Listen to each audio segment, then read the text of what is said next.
Selamat malam teman-teman.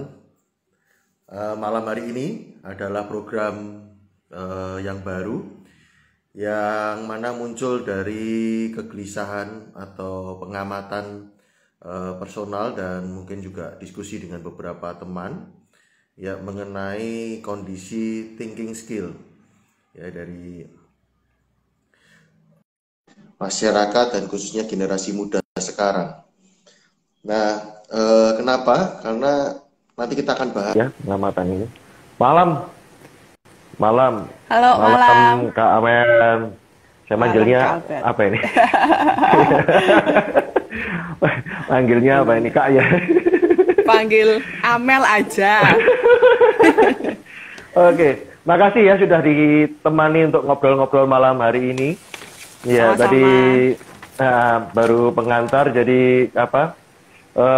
Awalnya jadi program ini adalah hasil dari pengamatan juga diskusi dengan beberapa teman mengenai kondisi masyarakat dan khususnya generasi muda sekarang, sehingga rasanya perlu untuk dibicarakan mengenai thinking skill. Dan malam hari ini saya ditemani oleh seorang yang luar biasa, dan dari gambarnya aja sudah, dari flyernya aja sudah kelihatan auranya gitu. Beneran ini serius. Saya kemarin habis pasang upload foto di Instagram, ada temen langsung ngomong gitu, Bet, itu yang lu ini narasumbermu keren bener Bet gitu. Padahal sepertinya kok kelihatannya belum kenal. Gambar aja, menipu itu. Gitu. Nah, sebelum kita lanjutkan perbincangan, boleh dong minta tolong apa kiranya sedikit perkenalan gitu, kesibukan sehari-hari atau mungkin apa yang sedang dikerjakan sesuai dengan passionnya gitu. Ya, kesibukan ini ya, kayak sekarang IG Live. Kayaknya tapi Albert lebih sibuk lagi. Rekamannya jauh lebih banyak. Kesibukannya ngajar, tentu aja. Ngajar, terus lagi berusaha bikin konten-konten edukasi sih kesibukannya. Jadi selain bikin untuk ngajar di kelas, aku juga punya passion itu memang untuk guru-guru ya, karena aku juga berprofesi sebagai guru. Aku juga ngerasa kalau kemajuan pendidikan tuh sangat ditentukan oleh kemajuan guru-gurunya gitu. Jadi mau kita punya ide sebagus apapun, kurikulum sebagus apapun, misalnya kita sekarang udah punya ujian yang baru, tapi kalau pengajarnya masih belum siap, kualitas pendidikannya juga akan lebih lama pasti meningkatnya. Jadi aku juga punya passion untuk guru-guru gitu sih kesibukan sehari-harinya. Oke. Thank you. Sebelum lebih lanjut lebih dalam ya, tentang sesuai dengan judul kita malam hari ini, Knowing More About Inquiry. Nah, Nadiem mengeluarkan beberapa istilah baru begitu ya. Contohnya adalah tentang kemerdekaan belajar gitu, merdeka belajar, merdeka kampus, dan kampus merdeka, sorry. Nah, itu kalau di saya, waktu saya masih mengajar kan ini, pengen tahu nih, karena saya merasa mungkin sebutannya masih kabupaten gitu ya, masih kota kecil gitu. Nah, anak-anak yang saya hadapi itu usia SMA begitu, mereka cenderung yang nggak bisa tahan lama itu kalau diajar dengerin gurunya ngoceh gitu ya, gurunya ngomong, ngajar gitu, lama-lama itu mereka gampang bosen gitu. Mereka lebih tertarik. Jadi suatu kali saya pernah diprotes itu. Karena kebetulan di kelas saya biasakan manggil Kak gitu ya, nggak boleh manggil Pak. Jadi agak melanggar aturan sedikit. Biar tetap muda ya. Itu pun keunikannya generasi sekarang apa namanya nggak bisa gitu, diatur-atur juga sulit gitu, diprotes saya. Kak ya nggak bisa dong Kak manggil Kak gitu kan. Oh Kak aja umurnya udah hampir sama bapak saya gitu. Jadi, nah, mereka lebih suka Kak, ya kayak debat, kayak di lapangan, kayak apa ya. Jadi mereka lebih suka yang terlibat langsung gitu. Jadi nggak hanya sekedar kasih tugas begitu. Nah, kalau dari yang dijumpai Amel sendiri, kira-kira seperti apa? Kalau di mungkin, kota saya gitu maksudnya ya. Iya. Saya rasa atau sebenarnya mungkin pengalaman. pengalamannya yang di sekolah gitu ya. Iya. Sebenarnya secara natural kayaknya semua orang kalau lebih terlibat pasti lebih suka ya. Nggak hanya untuk anak-anak, orang dewasa juga. Kita aja sekarang kalau meeting-meeting online kan sudah mulai merasa bosan ya. Kalau nggak ada keterlibatan aktif gitu. Kalau nggak ada apa tanya jawab atau sesuatu yang interaktif. Jadi saya rasa sebenarnya nggak hanya anak-anak tapi normal buat semua orang itu kepingin kalau akan lebih bagus dan akan lebih bermakna pembelajaran itu kalau ada engagement memang. Cuma memang kita juga harus menyadari, saya sendiri juga produk pendidikan zaman dulu, di mana mungkin kebanyakan kita lebih ke teacher center ya daripada ke student center gitu. Jadi lebih memang sifatnya menerima, sehingga pada saat menjadi guru kita memang perlu diubahkan dulu paradigmnya gitu ya, atau mindsetnya supaya kita bisa mengajar lebih berpusat kepada anak-anak. Sebenarnya secara natural tentu aja yang berpusat pada pembelajar sendiri tentu jauh lebih baik gitu. Betul.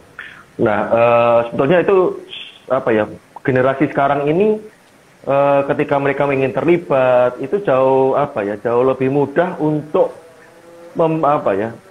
sebetulnya kan belajar itu yang penting sebetulnya bukan kontennya sendiri kadang menurut saya ya, tetapi the joy of learning-nya, keingintahuan itu yang sebetulnya modal sampai kita menjadi manusia pembelajar gitu kan. Jadi kalau itunya hilang kan kita hanya sekedar nilai dan hanya sekedar lulus sekolah dan tidak belajar, padahal kehidupan ini sebuah proses pembelajaran. Dan tadi nyinggung sedikit soal guru ya, memang sih nggak mudah gitu ya. Bahkan ketika dijumpai atau ketika kita berhadapan langsung dengan anak kritis itu kan kadang menyinggung harga diri, menyinggung dipermalukan di depan umum gitu ya. Kadang anak kan ya namanya anak gitu kan, mungkin juga tahapan bertanyanya atau komplainnya itu kan langsung begitu ya. Jadi saya pernah ngajar langsung itu ngambek gitu di tiduran di kursi begitu.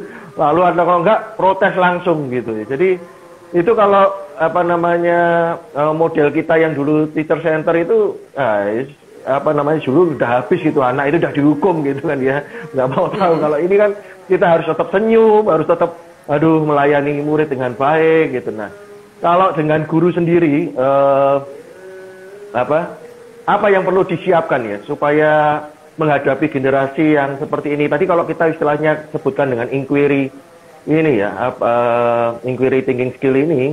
Lalu sebelum bicara soal inquiry-nya, mungkin dengan segala macam model pembelajaran yang terus berubah, nah apa mungkin kira-kira untuk gurunya dulu ya, kira-kira apa yang mesti disiapkan gitu, apa yang mesti di-prepare gitu ya? Ya itu tadi ya, kita mesti nomor satu memang ubah cara pandangnya sih sebenarnya. Mungkin karena kita sering menyebut diri kita sebagai pengajar, maka kita tuh sering konsentrasinya adalah pada aku ini yang mengajarkan gitu. Sementara sebenarnya kalau kita ngomong proses pembelajaran sendiri ataupun di kelas, sebenarnya fokusnya bukan apa yang saya ajarkan, tetapi apa yang murid pelajari gitu. Jadi bukan apa yang saya ajar, tapi apa yang mereka pelajari gitu, apa yang mereka belajar. Fokusnya adalah pada proses learning yang dialami oleh anak-anak sebenarnya seperti itu. Nah kalau kita masih melihatnya adalah saya sebagai sumber pengetahuan, saya mengajar, maka kita akan sulit untuk melihat dari sudut pandangnya anak-anak ataupun melihat pembeta ini membuat anak jadi belajar nggak tadi, menimbulkan joy of learning nggak, ini menjawab curiosity-nya mereka nggak gitu. Jadi karena kita lihatnya kadang memang saya juga di sekolah tahu suka dukanya karena kita kan dapat kurikulum gitu ya, kita dapat textbook. Nah itu seperti seolah-olah sebuah tanggung jawab saya untuk menghabiskan ini mata pelajaran gitu. Saya harus ajarin nih bab 1, bab 2, bab 3 gitu. Jadi sudut pandangnya adalah saya mengajar, bukan anak belajar apa. Jadi itu yang mesti dirubah dulu. Harusnya mungkin pertanyaan Dana kita bisa tanyakan adalah hari ini aku mau anakku nih belajar apa gitu. Sih dari situ aja kita udah untuk melihatnya dari sisi sudut pandangnya anak-anak. Mungkin langkah awalnya seperti itu. Jadi mengubah cara pandang kita terhadap proses pembelajaran di kelas sendiri. Oke. Nah, bicara soal paradigma itu kan berkaitan dengan cara pandang yang semuanya itu prosesnya itu kan ada di pikiran gitu ya. Dan manusia itu sendiri kan sebenarnya adalah makhluk yang berpikir, makhluk yang memaknai sesuatu gitu ya. Seperti pandemi ini gampangannya. Itu kan ada orang memaknainya, oh ini buat saya berkah, buat yang lain mungkin bukan, atau memandang suatu kejadian itu kan dimaknai oleh cara berpikir.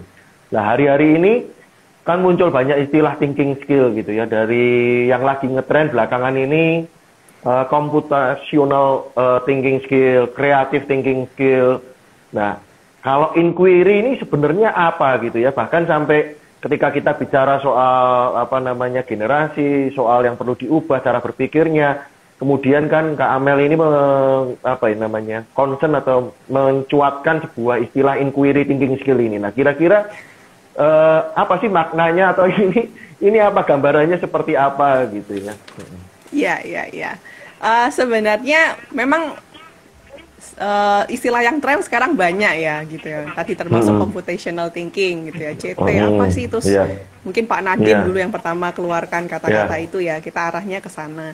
Jadi sebenarnya memang akhirnya mulai bergeser. Kalau dulu pengukuran keberhasilan itu adalah seberapa banyak konten yang diberikan atau knowledge yang diberikan, maka sekarang lebih arahnya kepada skill apa yang sudah diberikan atau dilatihkan atau dikuasai oleh anak. Makanya kan istilahnya kompetensi base ya, kompetensi sendiri itu kan skillnya bukan content base gitu. Jadi pergeseran itu kita udah mulai lihat ya, ada ke arah sana. Jadi konsentrasinya adalah pada skill, karena kita lihat kalau pusatnya pada pengetahuan atau informasi itu mau bertahan sampai berapa lama. Orang sekarang kita bisa search everything kan, kita bisa Google segala sesuatunya.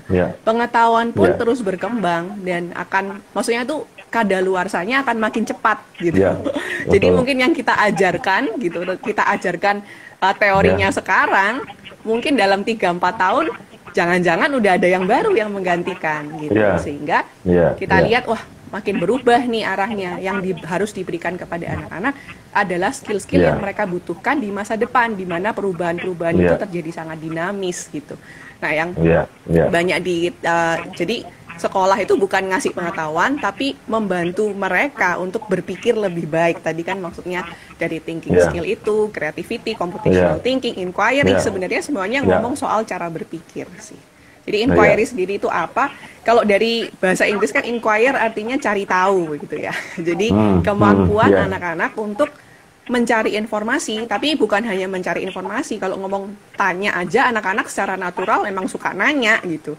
Tapi inquiry sendiri itu bertanya, kemudian dari informasi tersebut dia bisa keluar sebuah konklusi atau penjelasan itu yang valid gitu, yang reliable, bukan yang dari dirinya sendiri gitu, tapi sesuatu yang bisa dijustify gitu. Jadi bukan hanya cari tahu, tapi bisa mengumpulkan banyak informasi, mengkaitkan banyak informasi sehingga keluar sebuah konklusi yang reliable dan valid itu tadi, yang bisa digunakan untuk pengembangan lebih lanjut. Itu yang sebenarnya kita mau kan, anak-anak kita akan begitu, sehingga inovasi ke depannya akan terus-menerus terjadi gitu.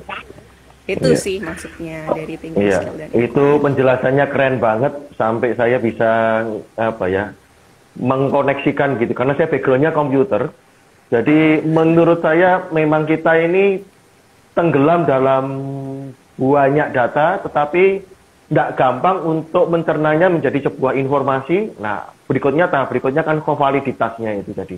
Jadi mungkin kalau di bahasa kurikulumnya kami itu IT mungkin lebih ke manajemen database-nya, tapi ini lebih di cara berpikirnya. Jadi mengolah data-data, mencari data, mengolah. Ya memang sekarang apalagi dengan kondisi sekarang ini ya, hoax gitu, berita di mana-mana, informasi di mana-mana, konten kreator juga muncul banyak banget gitu. Nah, kalau kemudian gimana sih supaya bisa tadi, kalau mungkin bahasa kasarnya asbun gitu ya, nggak asal bunyi gitu ya, nggak asal jawab, nggak asal tanya. Lah apa yang mesti disiapkan ke anak-anak gitu? Iya. Tadi kan sebenarnya secara natural anak-anak tadi sudah punya sebenarnya, dia punya curiosity ya, anak-anak kita tuh punya rasa ingin tahu. Mungkin pernah ngalami ya, kalau saya sendiri lihat, karena saya ngajar SD, SMP gitu ya, SD yang kecil, yang besar, kemudian SMP, kayaknya kan engagement anak-anak atau curiosity mereka seolah-olah sepertinya turun gitu. Kayak kalau kecil kan suka jawab, suka tanya gitu kan, kalau SMP kita tanyain kan, ada pertanyaan, ada diem semua gitu. Apalagi kayaknya betul. makin nurun gitu loh trennya mereka untuk bertanya, mengkritisi gitu kan. Nah, pertanyaannya kan ada apa gitu, kenapa kok makin menurun gitu. Padahal sebenarnya saya yakin mereka masih punya rasa ingin tahu gitu ya. Nah, karena makanya kalau kita ngomong soal konteksnya sekolah, apa yang harus kita persiapkan, itu tentu saja lingkungan yang sangat support. Nah, kenapa anak-anak itu mulai menurun? Mungkin tentu saja kalau udah masuk SMP ada ini ya, mereka masuk masa puber, mereka jadi lebih tahu malu gitu ya. Kalau salah ntar dilihat teman-teman. Nah, ini gimana peran guru-guru ini? Jangan, maksudnya kalau di kelas kita latih anak-anak bertanya ataupun menjawab, itu nggak memberikan lingkungan yang nyaman gitu loh buat mereka. Jadi lingkungan yang nyaman buat mereka bertanya, lingkungan yang nyaman buat mereka itu salah, melakukan kesalahan gitu, lingkungan yang nyaman untuk melakukan hal itu. Sehingga mereka belajar, kan kita juga belajar dari kesalahan gitu. Nah, kalau lingkungannya nggak nyaman, misalnya kayak kita sebagai guru bilang jawabanmu salah gitu, terus semua teman-temannya lihat gitu kan, jadi kayak akhirnya pada kesempatan berikutnya dia akan ragu-ragu, ini bener apa enggak ya, kalau salah malu dong gitu, sehingga makin makin turun gitu. Jadi keaktifannya, rasa ingin tahunya, karena rasa nyamannya juga makin turun gitu ya. Jadi mungkin yang kita bisa siapkan sebenarnya, nomor satu tadi kita udah ngomong, paradigma berpikir sebagai seorang guru sendiri harus diubah gitu, karena kita bukan lagi habisin buku loh, kita bukan lagi habisin kurikulum atau silabus, nyelesain kurikulum, bukan, tetapi kita ini sedang melatih anak-anak skill yang mereka perlukan di masa depan.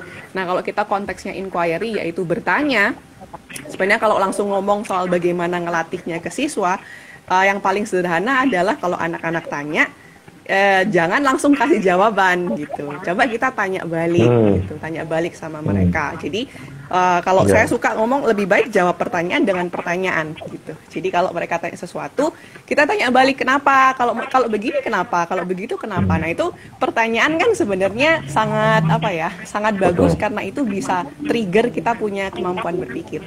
Begitu kita balikin ke mereka akan mikir gitu.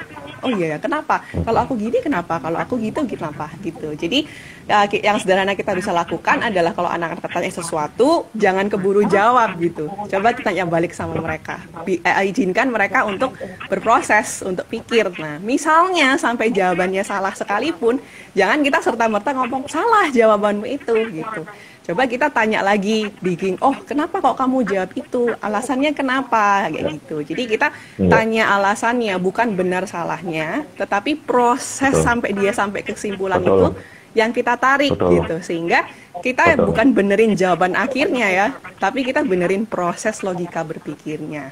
Sehingga nanti kalau bisa kita, coba kamu pikir, coba tadi yang kamu ambil kan pendapatmu, coba kamu dengerin pendapat yang lain, coba deh cari tahu dulu. Nah, gimana sekarang, ada berubah nggak jawabannya gitu. Nah, dari situ mereka akhirnya belajar, karena toh kita mau nyiapin jawaban benar kayak gimana gitu.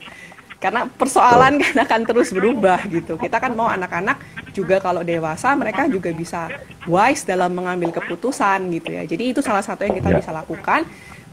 Jangan langsung kasih jawaban, tapi jawab dengan pertanyaan, atau jawab misalnya dia tanya sesuatu, aku harus kayak gimana ya, tanya ke guru atau ke orang tua, bisa juga jawab dengan sebuah situasi atau perumpamaan. Tuhan sering pakai perumpamaan untuk jawab kan.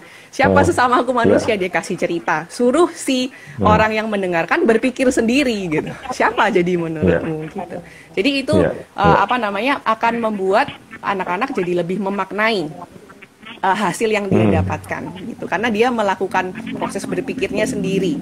Nah, kadang cuma kita tuh kan seringnya ya pokoknya jawabannya, apalagi kalau orang tua ya mama bilang gini pokoknya, papa pokoknya bilang gini. Nah, kita kadang kurang cukup sabar gitu untuk memberikan penjelasan atau balik bertanya pada anak-anak. Jadi mungkin itu sih kalau ngelatih ke siswa, lingkungan yang nyaman, biasakan bertanya, berikan kesempatan juga untuk bertanya, tanyakan kembali gitu, terus lihat alasannya, bukan hanya jawaban akhirnya. Iya, mungkin nanti saya akan tanya dari sisi pengalamannya Kak Amel gitu ya. Tapi izinkan waktu ini saya pengen nanggapin, maksudnya meng-highlight dan juga sekaligus mencoba apa yang dikerjakan saya ini benar nggak ya gitu. Maksudnya karena saya backgroundnya kan bukan sarjana pendidikan, saya ini hanya hanya merasa otodidak membelajar gitu dan jadi praktek gitu, learning by doing gitu. Jadi tadi yang pertama saya setuju gitu ya, bahwa dimulai dari paradigmanya kita dulu, termasuk guru atau orang tua gitu ya, dan juga memberi jawaban ya, selain tadi nggak boleh pokoknya juga memberi jawaban yang rasional gitu ya. Contoh ketika anak jatuh gitu ya, itu kan kadang udahlah gitu aja kok nggak usah nangis ya, itu nggak sakit ya, yang ngerasain kan siapa gitu, yang ngerasain kan anak gitu ya. Jadi atau kadang nepuk lantainya, udah yang nakal udah, ini dimarahin, ini lantainya yang salah gitu, kan lucu gitu kan ya. Lalu saya tadi kalau bicara soal praktek ya, bicara soal membangkitkan ingin tahu, saya kebetulan dapat ruangan kelas yang agak gede gitu ya, maksudnya besar, yang luasnya lebih banyak lebih besar banget gitu ya, ada space dibanding jumlah anak yang ada di kelas gitu. Jadi saya bikin, kebetulan kursinya kayak kursi kuliah itu, yang kursi dengan meja sekaligus itu. Jadi saya bikin setiap kali, ya saya bela-belain sih. Jadi setiap kali mereka masuk, itu mereka pindah moving kelas gitu. Nah, ketika mereka masuk di kelas saya pakai depan itu dengan 4 sisi. Jadi bukan depannya itu yang ngedep papan gitu. Jadi saya pakai ada yang di belakang itu pakai MMT putih, lalu yang sebelah saya pakai untuk studio gitu, green screen, yang depan pakai papan whiteboard gitu. Nah, itu saya awal mulanya gara-gara ketika masuk pertama kali ngajar hari pertama jadi guru, itu saya didampingi sama guru senior gitu. Pak, murid-muridnya nakal loh Pak gitu.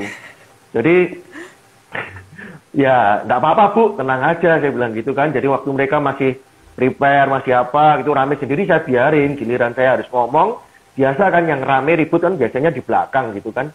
Jadi saya pindah ke belakang, saya bilang, sekarang ketika saya di posisi di belakang, saya bilang, ya udah yang belakang balik ke sini gitu. Jadi kan yang belakang jadi yang ke depan gitu.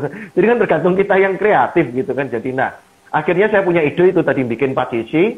Kemudian ketika mereka masuk, saya selalu ubah bentuk posisi tempat duduk gitu. Jadi dari yang berbaris sampai setengah lingkaran full.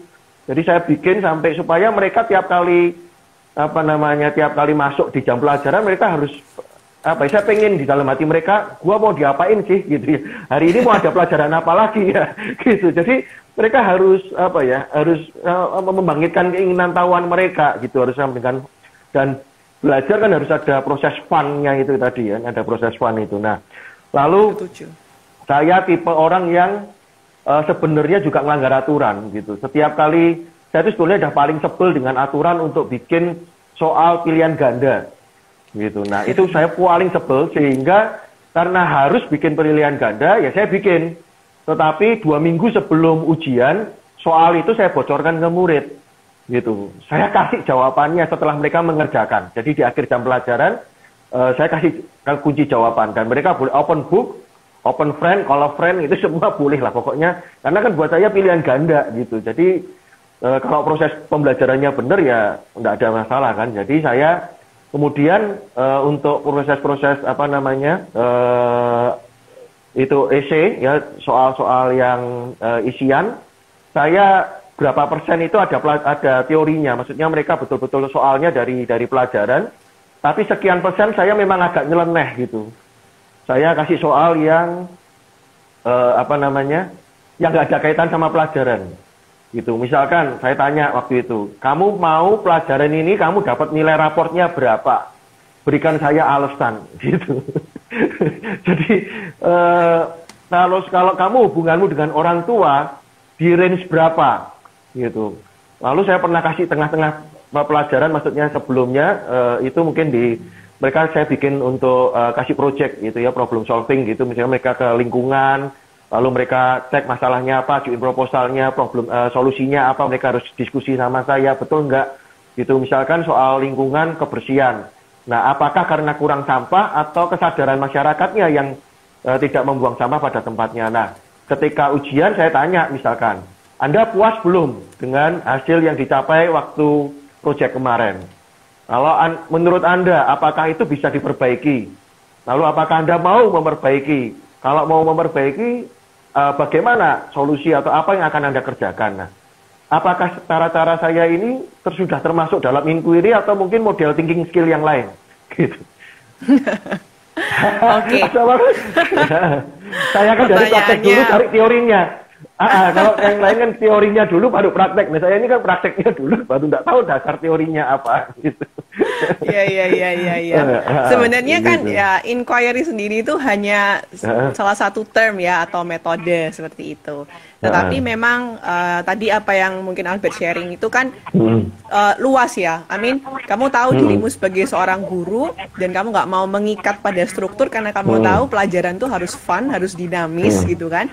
Dan itu kamu berusaha untuk lepasin kotak-kotak pendidikan kita yang kaku, which is itu secara mindset buat aku sih itu bagus gitu. Karena kalau kita masih kaku, masih terkotak pada tembok-tembok kelas gitu, gimana mereka ready untuk dunia luar gitu. Nah tadi apa yang tadi di-sharingkan dengan membuat tempat-tempat duduk yang berubah-ubah, kemudian nggak kaku settingannya, dan lain-lain itu juga bagus. Karena dalam belajar, sesuatu yang baru itu selalu maksudnya itu men-trigger kita gitu. Jadi kayak ada sesuatu yang ada apa lagi nih gitu. Ada part di dalam otak kita tuh yang ke-trigger kalau kita tuh lihat sesuatu hal yang baru.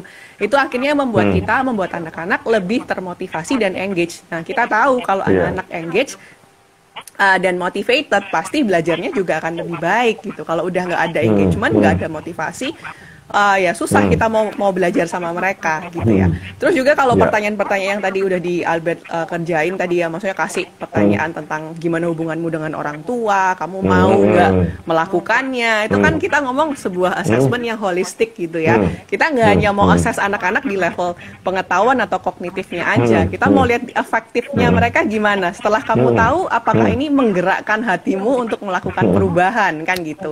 Kalau kamu udah tahu, kamu pingin ngambil tindakan nggak, ambil solusi nggak gitu kan. Karena memang sejatinya buat apa anak-anak belajar kalau dia nggak solve the problem gitu, kalau dia nggak menggunakannya itu dalam sebuah konteks yang lain, bukan pelajaran. Memang assessment yang bagus itu mesti bisa membuat anak-anak itu menggunakannya pada relevan konteks gitu. Teori itu kan sebenarnya hanya maksudnya itu informasi ya, teori gitu. Tapi teori itu perlu konteks supaya teori itu bisa bekerja. Nah, sementara pertanyaan-pertanyaan kita yang ada di kelas mungkin kebanyakan dari kita konteksnya itu konteks textbook itu tadi yang udah diajarin dan lain-lain. Sementara kadang-kadang itu berbeda dengan konteks yang ada di dalam relevan life-nya mereka gitu. Jadi memang bagus kalau kita bikin sebuah assessment itu yang holistik, kemudian yang bisa men-trigger anak-anak ini untuk menempatkannya pada sebuah situasi yang baru gitu. Jadi bukan hanya pada, makanya kita kan misalnya kita punya latihan soal itu modelnya gini, terus kita ubah, anak-anak nggak bisa. Nah itu masih belum bisa masuk ke istilahnya, kita nggak bisa ngomong itu higher order thinking skill karena kamu nggak bisa taruh di dalam sebuah konteks yang baru. Nah itu tugas kita sih sebenarnya sebagai guru-guru juga untuk kasih contoh mereka gitu loh. Ini makanya kalau kita ngajar jangan hanya ajar teori, tapi apa relevansinya, apa kuncinya untuk kehidupan gitu. Maksudnya ini tuh kalau dalam kehidupan nyata tuh kamu lihat di mana. Nah, itu perlu anak-anak tuh tahu gitu. Kayak sampai sekarang mungkin kita bertanya-tanya sin kostan itu relevansi dalam kehidupan nyatanya apa?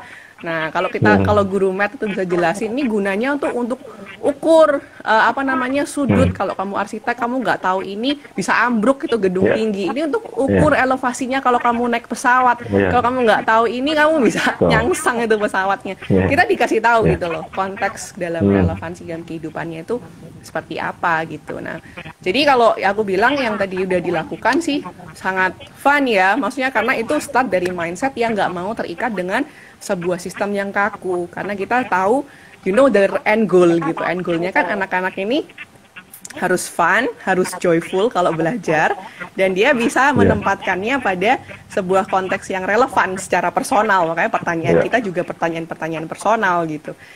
Secara dalam dirinya sendiri juga harus ada perubahan dan bisa diaplikasikan dalam hidupnya mereka sendiri atau lingkungannya mereka. So I think itu bagus sih, bagus banget kalau misalkan para guru bisa berpikir ke arah sana.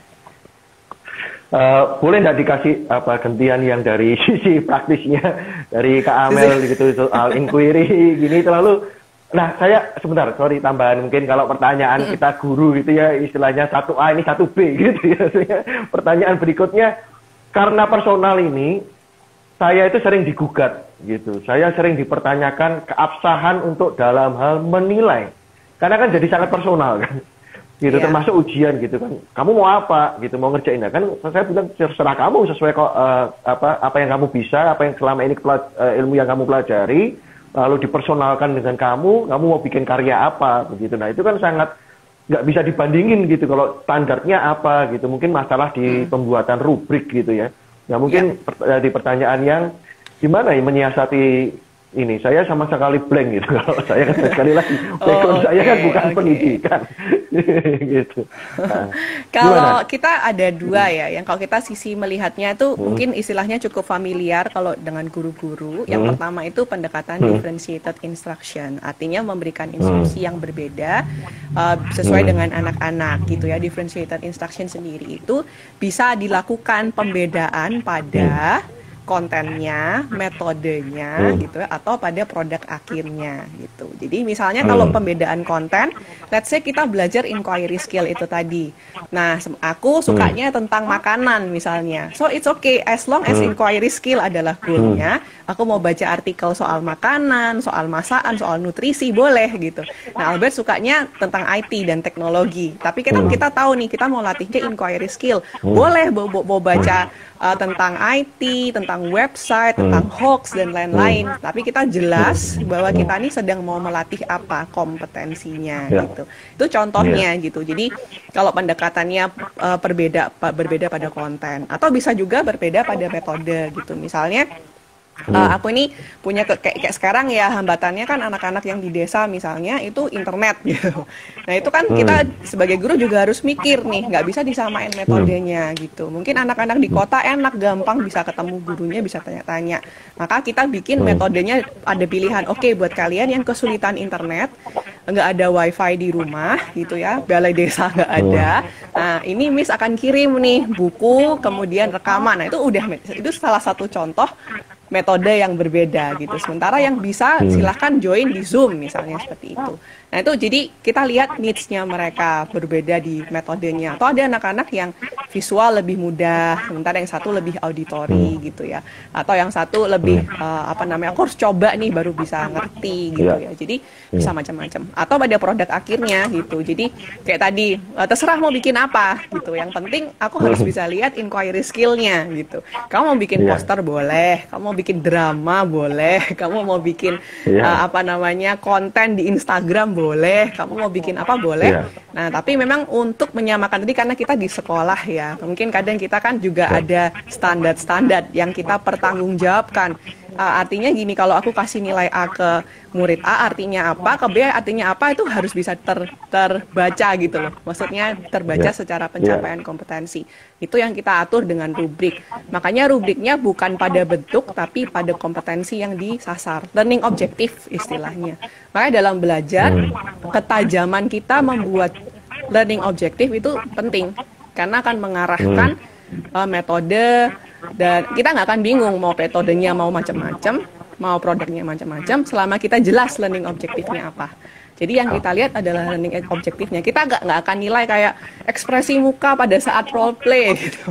Ya kita nggak akan nilai itu karena that's not the competence yang kita sasar gitu, bukan learning objektifnya. Kita nggak akan nilai ke warna poster atau komposisi desain gitu, karena bukan itu yang kita sedang nilai gitu. Jadi apa yang kita nilai harus jelas dulu, itu yang jadi rubrik standar. Itu kalau di differentiated instruction. Tapi yang terakhir itu ada yang baru, kita istilahnya adalah personalized learning gitu. Personalized learning, apa bedanya sama differentiated? Kalau personalized, benar-benar personalized, kamu mungkin udah sering dengar approach-nya Finland, yang mereka bisa milih sendiri learning station-nya mau apa, mau belajarnya sampai sejauh apa. Nah, itu personalized. Jadi udah sangat petnya udah masing-masing kalau personalized itu. Kalau differentiated instruction kan masih terstandar, masih learning objektifnya dari kita cuma utik-utik aja di metode dan konten dan di produknya gitu sih. Kalau tadi contoh praktisnya ada nggak ya kira-kira yang ingin dikerjakan di sekolah atau ini Iya, iya, tadi itu contohnya sih. Kalau aku dulu pernah kasih bentuk akhirnya boleh terserah gitu. Jadi misalnya aku di research skill gitu ya. Nah, mereka boleh mau pakai bikin acara jadi pembawa acara berita boleh. Kalau dia oke. anaknya kemampuannya memang di ini ya di interpersonal skill gitu atau dia punya kemampuan public speaking yang bagus gitu. Sementara untuk Iya, anak-anak iya. aku lihat juga ada yang nggak sepede itu gitu ya. Mungkin nggak bisa lancar dan Betul, lain-lain. Kamu sukanya apa writing? Boleh writing aja researchnya.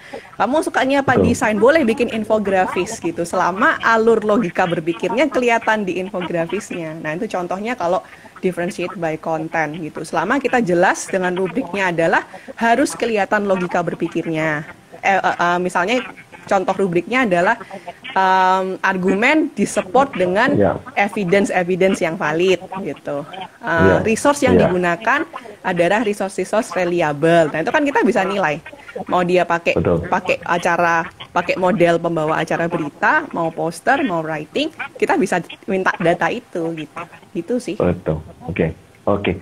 Keren banget. Dan saya jadi kebayang nih ya, bahwa gini, kalau ya menurut saya pengertian saya ya dalam arti mendefinisikan mengartikan kecewa, marah itu kan antara kenyataan dengan harapan yang berselisih gitu.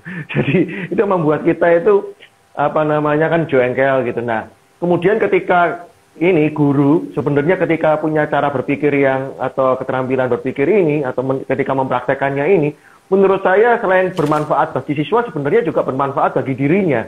Nah, yang menurut saya dibutuhkan di hari-hari ini adalah bagaimana kita memiliki cara berpikir yang lentur, yang fleksibel gitu ya. Oke, secara personalized learning itu bagi siswanya, tetapi bagi gurunya itu sebenarnya kan juga sangat range-nya sangat luas gitu. Dia bisa menghadapi yang model begini, dia bisa menghadapi yang model begini gitu. Nah, jadi menarik sekali gitu ya, Kak. Cuman masalahnya kan begini, apa namanya dibuat siswa itu adalah apa namanya ya akan jadi hasil yang maksimal. Kenapa?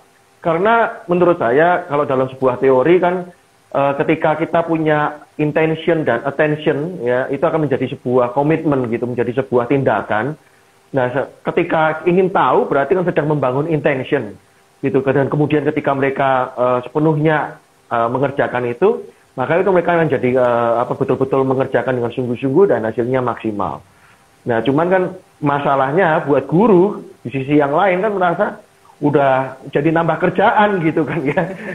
Udah nggak gampang ini Ya, gitu. ya, Nah, ya.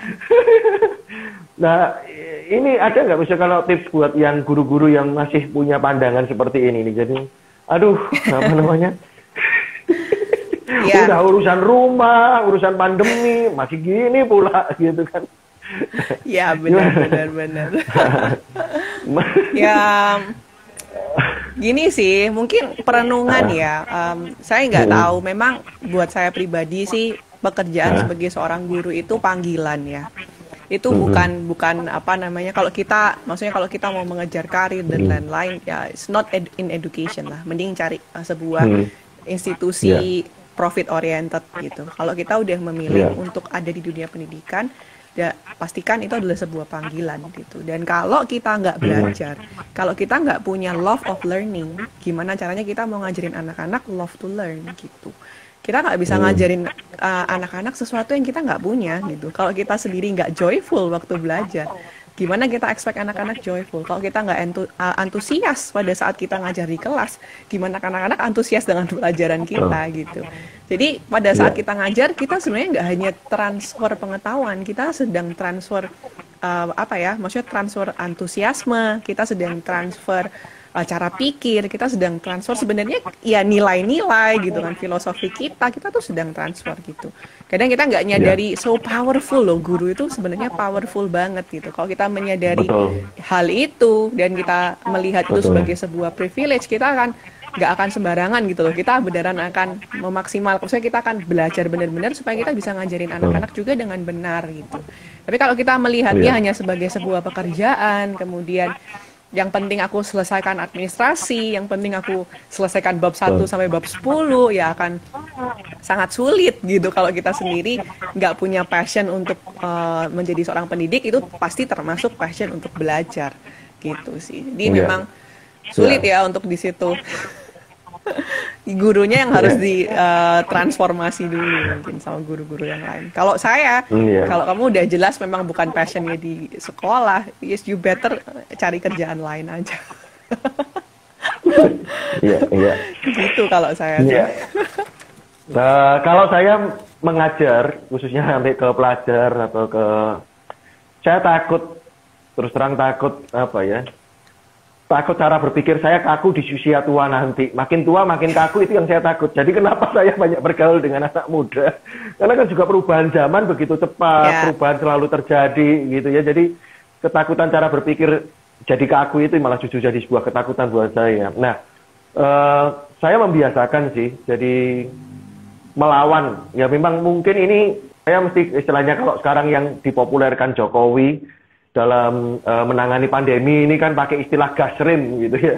Nah saya mungkin blong remnya gitu, gasnya terus kenceng gitu, tapi remnya saya belum nemuin keseimbangan. Maksud saya gini, saya pengen mereka itu boleh bebas bertanya, bebas berpendapat gitu ya, sehingga saya istilahnya agak memberi kesan untuk tanda kutip boleh kurang ajar gitu, mereka boleh melawan gitu. Jadi contohnya saya mengizinkan mereka untuk tidak mengerjakan tugas. Boleh, tapi bukan berarti tidak mengerjakan tugas. Jadi gini, boleh melawan ketika dikerjakan tugas. Jadi asalkan mereka punya alasan gitu. Asalkan mereka bisa mencari pengganti tugas itu apa gitu. Pak, saya tidak mau tugas ini, oke? Gitu. Lalu apa usulanmu? Kamu mau mengerjakan tugas apa gitu. Lalu kadang saya awal mula ngajar juga dibully gitu, dikerjain gitu. Awal mula sebagai guru baru, saya nyari murid gitu, muridnya sembunyi sampai di gudang aula. Jadi saya sampai 3 jam tuh nyari murid di mana, di kantin nggak ada, di mana-mana nggak ada, dikerjain murid gitu. Jadi saya yang nyari murid gitu. Akhirnya saya bikin gini, penting kalian jujur. Saya bilang gitu, penting kalian jujur. Jadi saya memang akhirnya ya karena mereka jujur saya harus hargai gitu. Jadi kalau mereka pernah suatu kali habis olahraga pelajaran saya, Pak, belum sempat istirahat gitu, entah bohong enggak ya. Pak, belum sempat makan. Saya bilang daripada gua marah-marah nyariin lu di kantin, mendingan lu WA gitu atau lu ngomong. Kalau perlu tak temenin di kantin, gua bilang gitu tuh. Jadi saya pernah ngubah pelajaran di kantin. Saya pernah bener-bener mereka boleh, saya bilang lu bisa nggak konsentrasi dengerin saya, tapi tak izinkan makan. Saya bilang gitu. Nah, jadi boleh gitu ya. Sudah saya bilang silakan. Kalau saya bilang nggak boleh ngantuk, nggak boleh ngobrol. Jadi kalau kamu mau berdiri silakan, mau sambil makan silakan gitu. Jadi saya beri izinkan asal kalian bertanggung jawab gitu. Termasuk saya ngelanggar aturan-aturan lain sih soal seragam, soal apa. Saya bilang kalau saya jadi kepala sekolah atau jadi owner, ya saya mau nggak masalah sih kamu mau pakai celana pendek, mau pakai apa asal belajar nggak masalah gitu. Jadi nah ini buat saya menarik, akhirnya kenapa ketika saya selesai, suatu kali saya iseng gitu, beberapa temen, saya nyebutnya mereka temen kan, jadi saya ajak live, ya jadi istilahnya ngobrol bareng mantan gitu, mantan guru dengan mantan murid kan istilahnya gitu, jadi saya tanya gitu, apa yang kalian pelajari gitu, dan mereka menjawab cara berpikir gitu, jadi itu yang buat saya, oh berarti tercapai gitu, mereka terus terang mereka ngomong, saya nggak belajar agama malah Pak, gitu pelajaran agama tapi belajar agamanya nggak dapet gitu ya.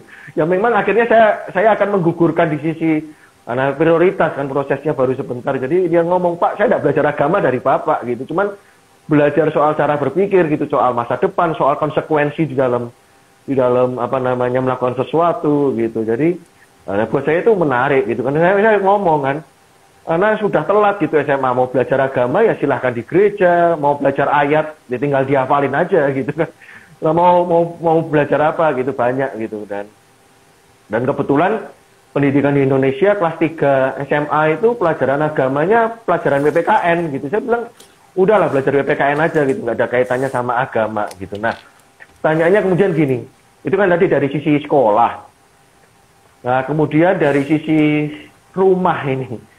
Ini kan yang sehari-hari mereka tetap pulang, mereka tinggal, dan mereka dibesarkan juga produk dari rumah gitu. Nah, ya walaupun sebetulnya dari guru sudah kita bahas ya, walaupun mungkin di tempat ibadah di mana-mana mungkin masih berbeda pendapat itu dianggap memberontak, dianggap kurang ajar.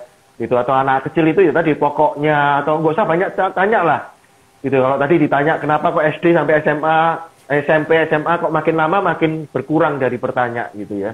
Nah karena ya itu tadi, kalau udah gede gitu, makin gede ya, ketika anak kecil mungkin ketika tanya dianggap lucu gitu, kalau udah makin gede udahlah cerewet gitu, nggak usah banyak tanya, pikir sendiri gitu, atau malu-maluin gitu ya, udah nggak usah tanya gitu. Nah apa yang mesti disiapkan orang tua ini ketika kemudian kalau misalkan nih di sekolah justru diajarin begini, model model bebas berpendapat, bebas bertanya, nah pulang ke rumah mereka kritis gitu lah, lalu kan syok ini buat orang tua. Nah kira-kira sebagai orang tua ada nggak mungkin hal-hal yang mesti juga dilakukan gitu?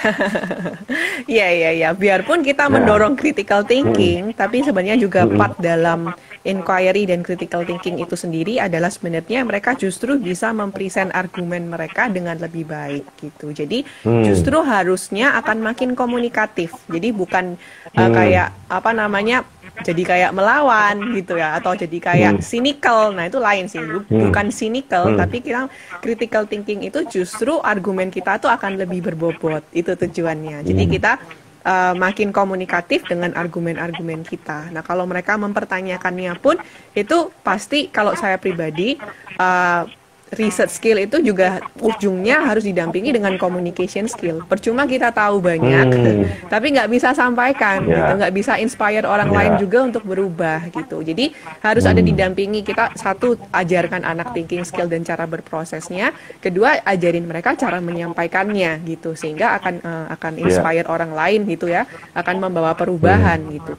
Jadi kalau buat aku secara pribadi sebenarnya, kalau tadi nanggepin yang Albert lakukan di kelas, misalnya kok anak kita bebasin anak-anak dan lain-lain, as long as kita tuh jelas goalnya apa gitu. Jadi bukan kita melakukannya karena because that's easy gitu. Ya udah kamu nggak mau, ya sudahlah, nggak apa-apa, daripada ntar kamu lari misalnya gitu. Kita memilih melakukannya karena mudah, bukan itu. Tapi kita kan tahu gitu kenapa saya mengizinkannya dan saya tetap pada goal saya. Itu sih. Jadi bukan berarti seenaknya anak supaya anak bisa joyful, mereka bisa seneng di kelas atau suka sama kita, bukan itu, tapi kita clear gitu loh, mengapa kita mengizinkannya, dan kita bukan mengizinkannya karena itu mudah buat kita gitu, justru kita mengizinkannya karena kita melihat ini bisa jadi sebuah learning proses buat mereka gitu ya. Jadi dalam setiap keputusan yang kita ambil di kelas pun kita tahu kita jadi seorang guru purposeful lah, dan purpose-nya pasti harusnya sih adalah belajar gitu. Untuk di rumah sendiri apa yang kita bisa siapkan? Sebenarnya ya orang tua mau nggak mau juga harus menjadi orang tua yang pembelajar gitu ya, mengetahui kalau dunia juga secara dinamis berubah. Pasti ya kita orang tua di tempat saya aja bilang, Miss kayaknya pelajaran kelas SMP ini aku dulu belajarnya di kuliah loh, ini mereka kelas 6, kelas 7 udah belajar gitu. Berarti kan kita ngelihat ada pergeseran gitu. Nah kalau kita nggak belajar, gimana kita bisa bantu anak-anak kita gitu ya. Tadi sekali lagi juga biasakan jangan hanya pokok-pokoknya, tapi jelaskan mengapa kita mengambil keputusan tersebut. Jadi mereka terbiasa untuk there always a reason and purpose gitu loh, dari apa yang orang tuaku itu kasih atau instruksikan, sehingga mereka juga akan belajar. Kalau mereka minta sesuatu terus kita tanya, kenapa kamu misalnya minta mainan, kenapa minta mainan itu, kamu mau pakai buat apa, kita tanya balik, ajak mereka diskusi perlu atau enggak gitu-gitu ya. Jadi bukan hanya pokok mama bilang nggak boleh gitu. Jadi itu sih menurutku yang kita bisa lakukan dari rumah. Nah anak-anak sendiri itu kan ada tahapan berproses ya, jadi di sekolah juga gitu. Makin dewasa dan makin bagus thinking skill-nya mereka, makin kita bisa loss gitu loh, makin kita bisa kasih option lebih, makin mereka bisa ambil decision gitu. Tapi waktu mereka masih kecil, waktu mereka masih TK let's say, atau SD kelas 1, kelas 2, pasti kita akan lebih banyak yang kasih instruksi gitu. Jadi sebagai guru dan orang tua, loss-nya kita pun itu ada timingnya gitu. Jadi nggak dari awal kita oke, terserah kamu gitu. Aku kasih contoh ya. Ada satu orang tua yang pendidik juga. Dia ngomong bahwa dia adalah pendidik yang menghormati hak anak gitu ya. Bagus kan, menghormati hak anak. Suatu kali waktu anaknya ini masih usia sekitar 4 tahun ya. Nah, waktu itu ketemu dengan saya. papasan gitu, terus dia sama anaknya, dia bilang sama anaknya, itu siapa tuh anti gitu ya, ayo sapa gitu. Terus anaknya ini nggak mau, dia sembunyi di belakang papanya gitu ya. Yang agak menarik argumen mamanya, ya sudah kalau nggak mau jangan dipaksakan, haknya dia gitu. Nah kalau aku secara pribadi itu nggak ngajarin tata krama gitu. Iya memang anak punya hak gitu, tetapi kita berikan hak kepada anak itu kan ada, maksudnya di Alkitab aja ada istilah akil balik gitu. Jadi itu kan harus sesuai dengan tahapan pertumbuhan. Jadi seberapa kebebasan atau opsi yang kita pilih berikan kepada anak-anak harus juga disesuaikan dengan kesiapan mereka dalam mengambil keputusan tersebut gitu sih. Jadi orang tua juga gitu, dari kecil kita banyak instruksi tapi dengan penjelasan. Kita kemudian makin besar ajak mereka berdiskusi. Kalau udah besar ajak mereka tadi ya mungkin berpikir apa sih konsekuensi dari keputusan yang aku ambil gitu. Betul. Tapi kalau anak-anak lakukan itu gitu. Kita kan nggak, ya udah terserah kamu nyebrang di jalan gitu kan, keputusanmu kan enggak gitu. Jadi harus sesuai juga dengan tahapan dan kesiapannya anak-anak dalam mengemban sebuah tanggung jawab dari keputusan gitu sih. Menurut saya tadi yang saya highlight tadi dari Kak Amel yang sampaikan ini adalah salah satu kemampuan yang kita perlu punya, baik orang tua, guru, siapapun kita yang dewasa, dan termasuk sebetulnya nantinya juga para murid gitu, anak-anak, adalah kemampuan bertanya menurut saya gitu. Jadi ya betul.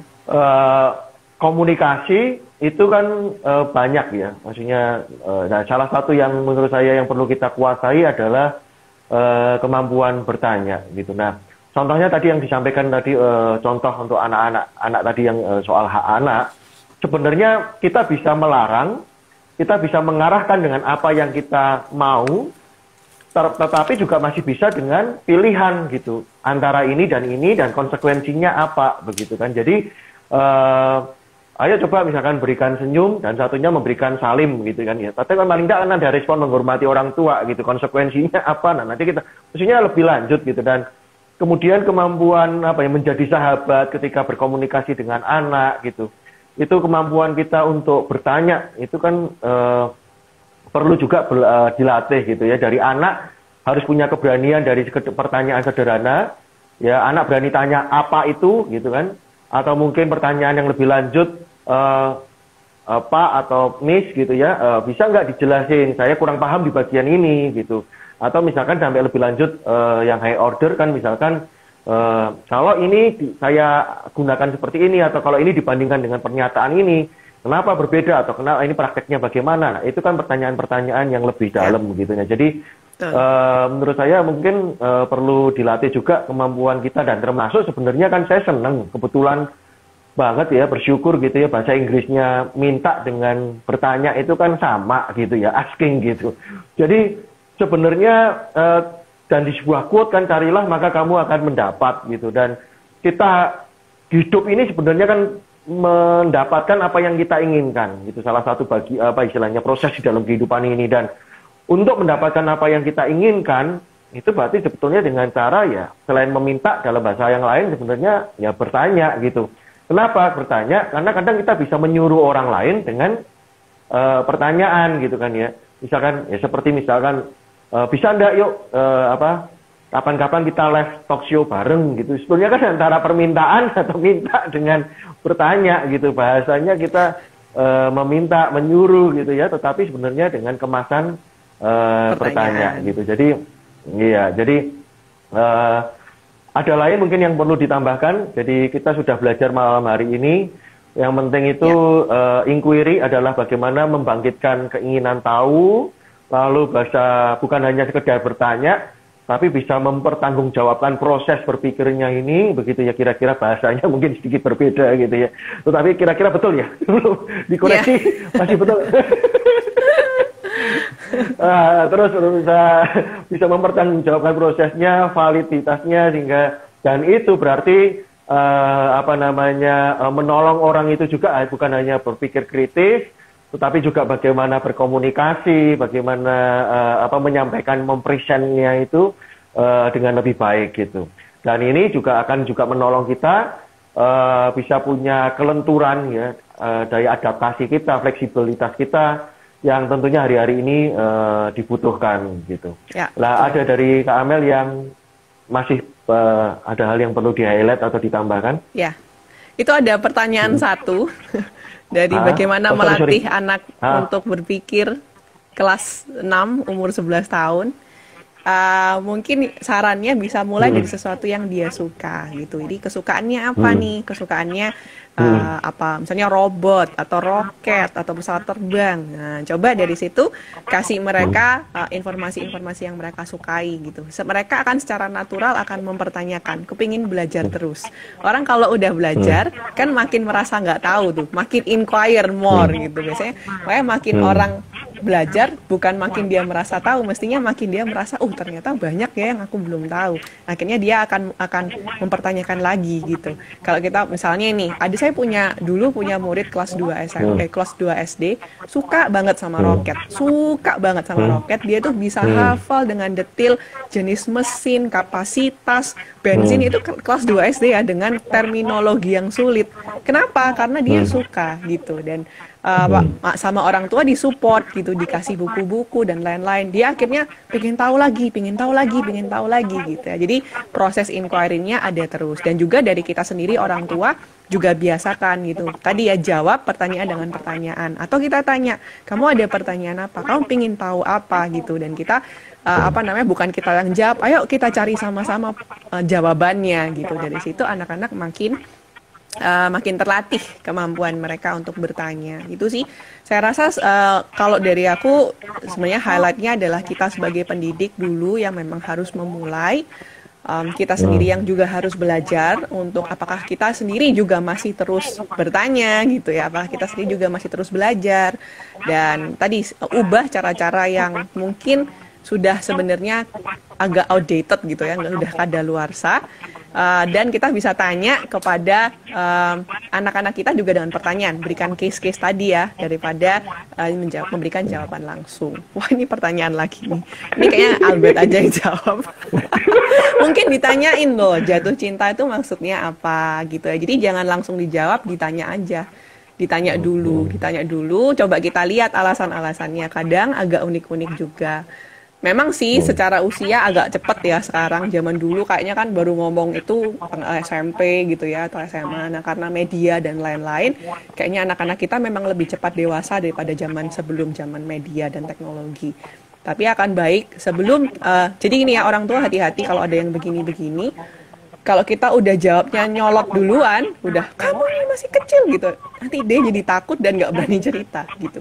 Coba tanyain dulu alasannya, kenapa dia bilang seperti itu. Lalu ajarkan konsep pertemanan yang baik, ajarkan mereka konsep menghargai lawan jenis dan lain-lain gitu, ajarkan aja gitu sih. Jadi aku pernah punya pengalaman anak kelas 1, kelas 2 SD udah nanya juga, bahkan dia udah bilang aku udah married miss gitu kan. Kita kan tanya, oh ya udah married ya, apa memangnya itu menikah? Nah ternyata konsep menikah di dalam pikirannya anak kelas 1 SD ini adalah kalau dia jalan gandengan dengan lawan jenis di tangga. Karena mungkin dia lihat, waktu pernikahan itu turun dari tangga gitu kali ya. Jadi dia ngerasa kalau aku udah gandengan tangan sama anak perempuan nih, anak cowok yang bilang, itu artinya aku udah menikah. Nah jangan-jangan artinya begitu gitu. Jadi kita cari tahu dulu, jangan takut atau shock untuk mendiskusikannya. Makin kita takut, makin kita jawab dengan keras gitu ya, atau kita nyolot jawabnya, nanti anak-anak makin aku salah nih tanya gitu. Mereka akan jadi ragu-ragu kalau kedepannya mendiskusikan topik yang sama gitu sih.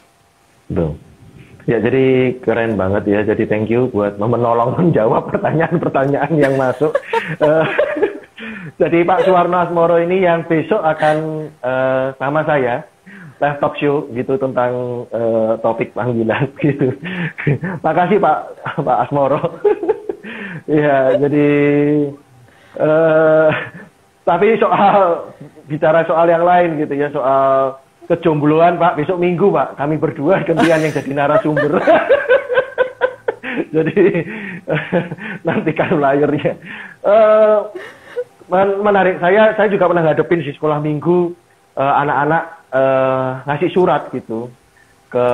apa namanya, ke guru sekolah minggu gitu ya, jatuh cinta ke gurunya begitu. Lalu juga walaupun yang juga anak-anak gede juga apa namanya, kalau istilah sekarang sih gurunya dibuat bucin kalau yang SMA gitu ya.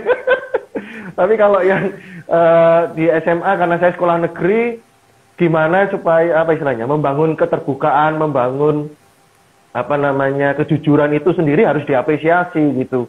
Oh thank you gitu, kamu udah terbuka gitu, thank you banget, kamu udah percaya sama aku gitu ya, terima kasih gitu. Misalkan mereka dengan terang-terangan gitu, Kak saya pacarannya sama beda agama nih Kak gitu. Ya saya pertama juga agak shock gitu ya, agak kaget, tapi ya harus mengapresiasi di titik kejujuran dan keterbukaannya itu. Lalu kemudian kasih pertanyaan-pertanyaan tadi, kalau mungkin ya, anak kecil ya dari apa pengertiannya, lalu mengapa, apa namanya, konsekuensinya, tahu nggak kalau gini kamu lanjutkan sekian tahun ke depan kira-kira dampaknya apa, atau mau berapa lama. Nah itu atau coba dibandingin kenapa Kak, itu jadi perlu